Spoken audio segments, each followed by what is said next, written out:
sorry, I came up through Turning Point, and I know, like any other organization, you get a lot of rotten eggs. And I think that with Charlie gone, there's obviously going to be a concern. And I did stress, and I used the example of Tyler Boyer. I'm like, this is a person that it's like an open secret what he's into, and you guys are signaling that like he's a part of the family.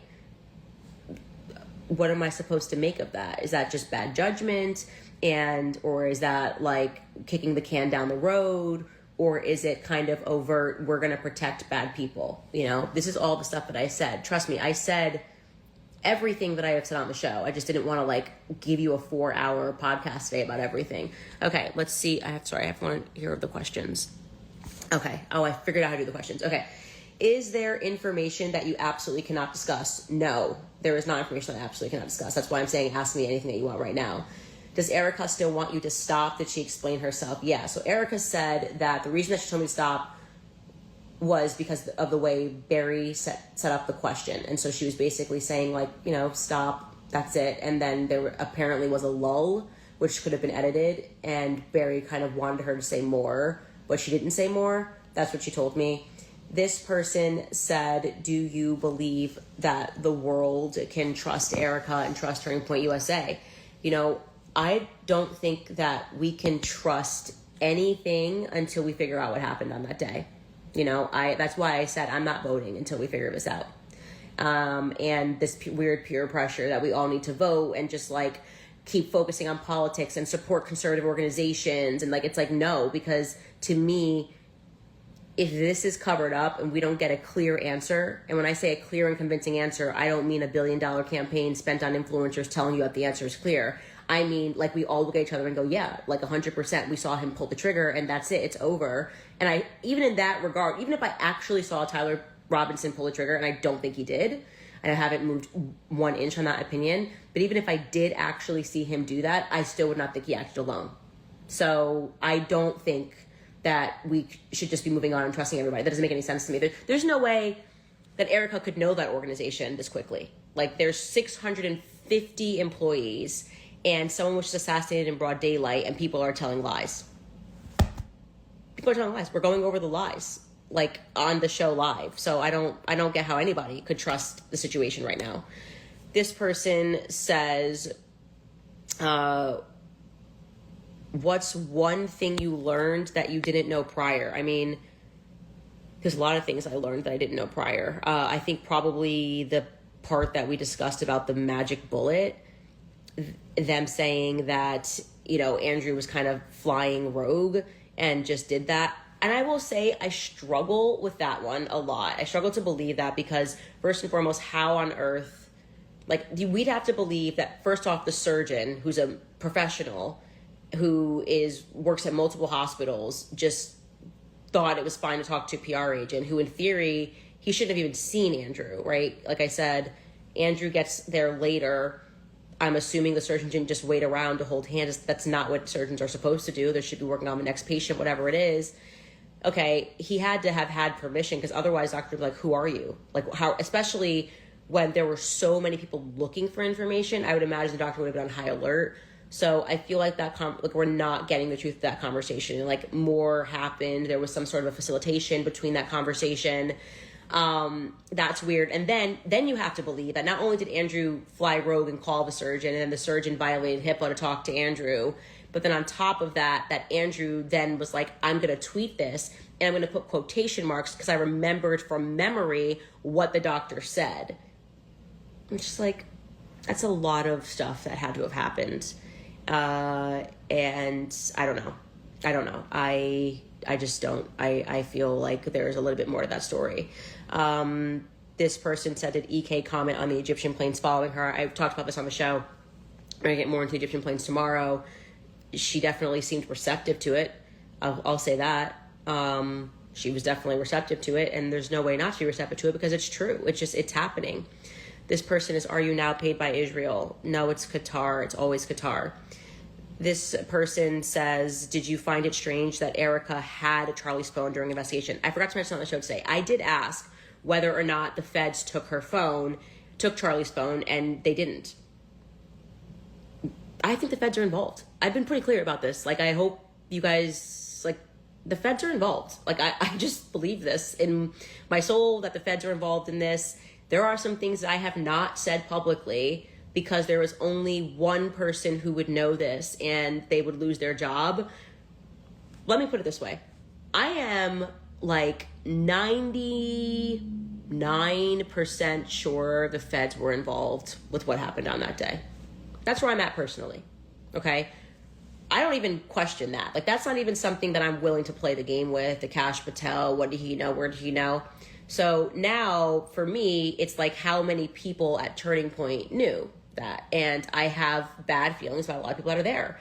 I shouldn't say a lot of people. That's not fair. A lot is me being dramatic. But I have some bad feelings about people that are there. And especially when their stories start to run into each other like we've shown, it's not good. Because it's like, what's the point of telling small lies, right? Like, I thought it was weird that, like, Elizabeth got cut out of the story of Mikey's first phone call when they were all so insistent that was like a military maneuver, you know? This person says, are you not being paid by Israel? Did you ask about Pierre DuPont? I had already asked Justin Strife about Pierre DuPont, and he said that he did not know Pierre DuPont. And I had asked that before we had ever even sat down. I did not ask Erica about Pierre, which I should have done. And I had a list of questions, and I did not think to ask her about Pierre. I should have done that. I can still do that, though, because the lines of communication are open. So there you go. Is there anything that Erica said that you didn't believe? I think I kind of just answered that question. I struggle with the Andrew Colbert tweeting that by himself. Like, it's pretty standard. Non-doctors know that you have to speak to next of kin. And also, I would say the Bibi Netanyahu offer, saying that, you know, she didn't know about that offer. I don't know. Are we, like I said, I'm trying to assume that there are still Israeli donors who are facilitating this, like, sit down with Barry Weiss. And that's the reason why there still seems for me to be this, like, protection of Israel. That's just how I feel. I feel like the company is interested in protecting Israel's interests. And I do think that there's some Israel angle to the story. And nobody made me think that other than Bibi Netanyahu right after Charlie was killed. Do you think Erica is okay? Yeah, I do think she's okay. Are you and her friends? Like, we were never, like, close friends, obviously, because what happens when you get married is you, like, focus on your family and your kids. And I started having kids right away with George while him and her were dating. We've always been cordial. We have always gotten along, and we were always very supportive of one another when her and Charlie were dating, then when her and Charlie got married. And I do think she's okay. I think, you know, something that she did say, which I mentioned on the show today, was that her and, like, basically that, like, the way that she copes is by working. Like a workaholic, you know, like throwing herself into work is like a form of grieving for her, which I think a lot of people had questions about that. I didn't ask her a question about that. She kind of offered, actually, how did that come up? She didn't offer it. There was something that I said, and then she was like, well, I can explain. I can't remember. I genuinely can't remember. I don't want to butcher it and put words in her mouth. This person says, let me scroll down here. Who does she think killed Charlie? I think she expressed herself, hence the reason why I pointedly asked the question. She expressed, at least what I got from the Glenn Beck interview, was that she believes that it was Tyler Robinson, and I don't see how she gets there. On the basis of the conversation I have with the lawyer, I feel even less compelled that it was Tyler Robinson. I was holding on to, like, the off chance that they had some smoking gun, literally like a smoking gun that we didn't have access to, and we were just like the dumb and ignorant public. That's not true. So I just don't get that. I do not get that at all. Or was I asked to sign an NDA? Clearly not. That's why I'm talking to you guys right now. What about her ties to Romania and the missing kids that she sent to Epstein Island? I never heard about kids being sent to Epstein Island. The entire thing about Romania, I have never even covered on my show. So I was not the person equipped to ask any of those questions. I kept telling you guys, like, I was fully locked in on what happened on September 10th. I obviously saw all the TikToks about her mom, about the CIA thing. Actually, her mother did come up. That was interesting. that is actually a very interesting point. I will tell you right now, the most like raw emotion that I have ever seen from Erica was when she was talking about her mom. She could barely get through, because I knew like from Charlie when they got together, like her mom was sick, and like because he had sent her overseas, I think it was Iceland or somewhere, actually Austria, to try some treatment, and so I knew that her mother had been sick. When she even started talking about her mom, her like it was the one time that she broke and looked like she was about to cry, and like turned really red, like like she was trying to keep it together. And I can tell you like that she loves her mom. That I've never seen. Like I would stand that to the end, that Erica Kirk very much loves her mom, and she's very close with her mother. Most raw emotion I have seen from her, like authentic raw emotion, was when we brought up the topic of her mom, and that was in relation to, I asked her straight up how she knew Tyler Boyer. That's another thing that's just coming to my mind right now because I'm just riffing at you, but you can't remember everything. I mean, guys, it just happened. It was a 4.5 hour meeting. I took notes. You just got to give me time to like process them. That's when her mother came up, and she was like, yeah, she loves her mom. Her mother being sick is something that genuinely impacts her.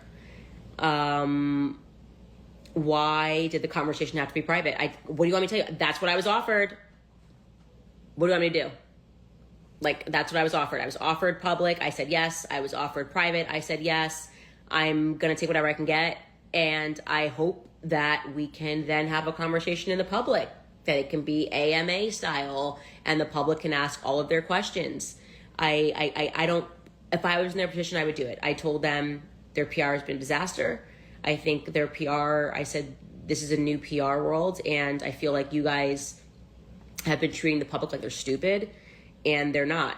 They're not stupid. They have sussed this, they know this entire situation is suspicious, and I feel like you should just be kind of like dealing more honestly with the public. This person says, why hasn't Erica protected you regarding the FBI?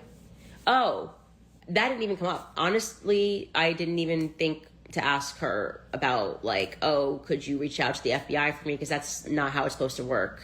I pay taxes. The FBI should answer because I reached out to the FBI. And I think it's obvious. It's because I think they're involved, and I think Kash Patel is petty. And that's the reason why they're doing absolutely nothing about me saying that I have information pertaining to foreigners being on the ground that day. They're just not interested at all. Somebody said, did they threaten you? I was absolutely not threatened. Am I safe? Who knows? I mean, I'm fighting like 6 countries, one of them being the demonic entity that is Israel. Probably not, but it is what it is.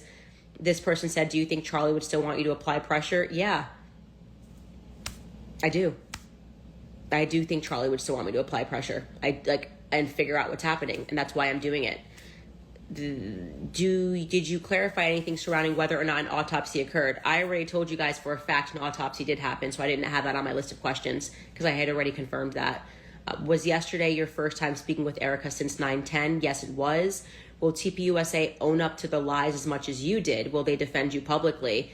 That's actually a good question. It was a private conversation. It would actually be great for them to then have it on the show and to own that they lied. That would be good, to exercise some humility, because I feel like I've been public enemy number 1, and all I ever did was tell everybody the truth from day one. Does Erica think Tyler killed Charlie? Yes, I think she's already said that on multiple interviews.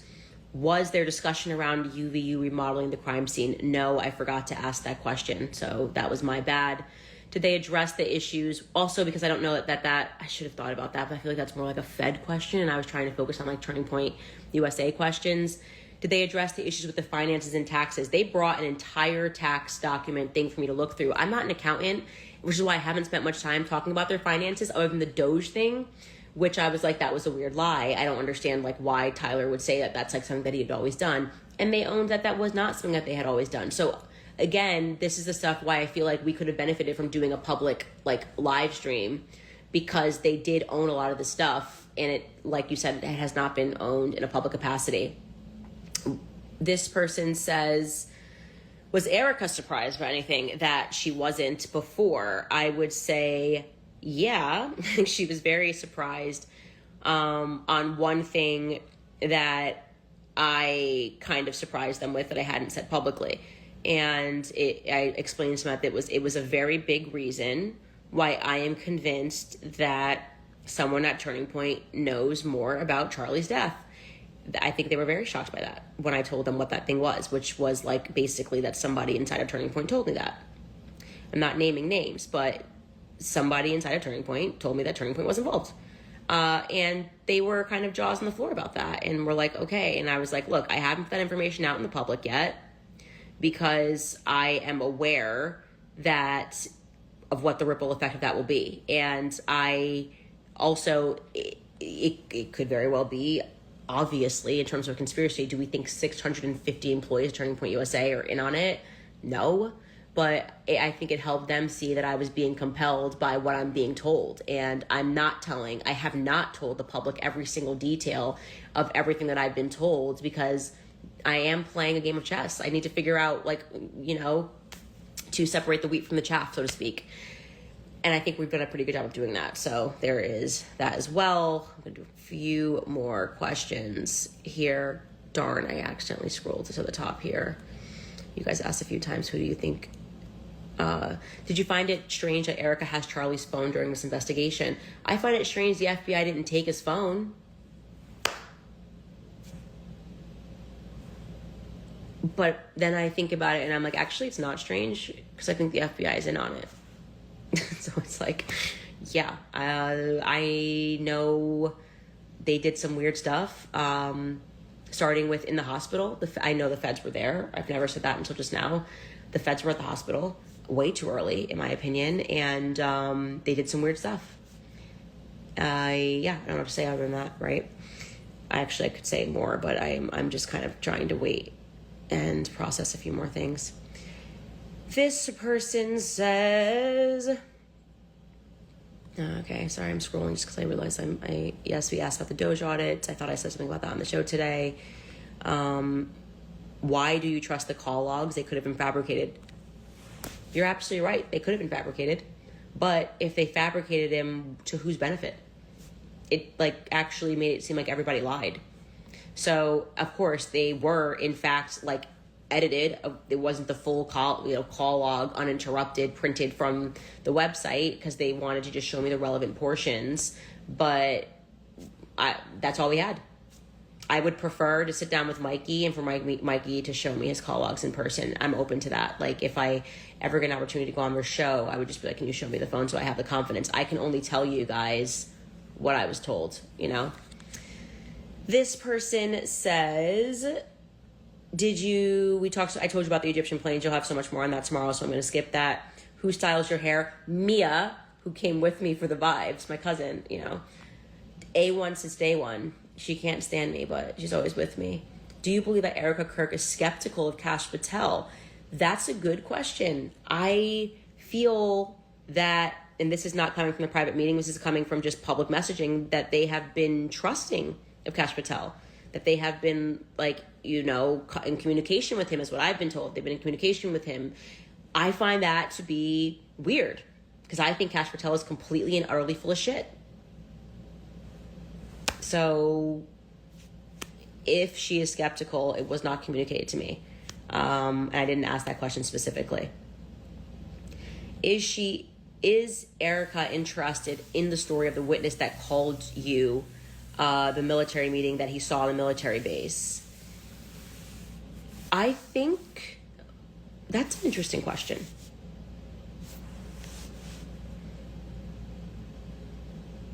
I don't feel that I got they were not, I guess what's the word? They're agnostic. There wasn't a oh, whoa, that's really weird.